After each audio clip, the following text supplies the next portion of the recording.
In the late 40s of the last century, after a decade of private research involving experiments with binaural beat brainwave frequencies, extrasensory cognition, and rare extracts of a South American vine, Dr. Tomas Rosner perfected a technique whereby one could actually intrude into the psyche and see another's thoughts. Despite having exhaustively documented his rigorous work, he could find no institution that would even offer to review it. Forced to sell his invention, he found by word of mouth among those whom he procured narcotics a prospective buyer, the bête noire of an old New York family, Mr. John M. Dunn, a voyeuristic connoisseur of the supernatural and the obscene, who had squandered his idle youth in the great libraries of Paris, those catacombs of departed authors, rummaging among their hoards of dusty and obsolete works.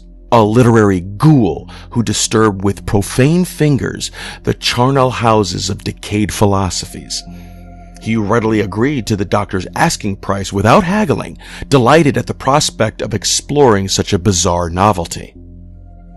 Once adept to the operation of the apparatus, Dunn paid Dr. Rosner off and under an assumed name rented a shabby house within view of Sing Sing prison. In the timeless night, while the convicts fitfully slept, with the aid of a set of stolen blueprints and his new mind-reading device, he raided their memories cell by cell at liberty to savor the forbidden thrill of thefts, molestations, moonlit homicides in secret without remorse or consequence. Within a month, the prisoners, telling each other about the nightmares from which they had all begun abruptly to awaken, discovered they shared striking similarities. First, processions of alligators and tortoises filed through a swamp crowded with faceless people and shrieking orchids. Next, a shadow man at whom they looked directly but could never quite see would watch them in utter stillness from an empty house while invisible hands probed behind their eyes as they had to stand naked, legs locked in place, unable to run away. Their compared descriptions of the house were identical, including its location just outside the walls.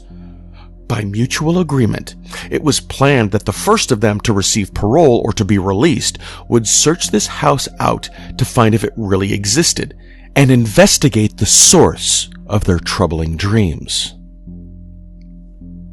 A few days after being freed, their chosen spy was able to inform them with a smuggled message in code that not only was the house real, but he had broken into it at night and found a gaunt, mustached man in a silk smoking jacket seated bolt upright, head thrust back, both eyes gaping, mouth stuck open in a stiffened gasp, clenched hands gripping the arms of his chair in front of a scientific machine.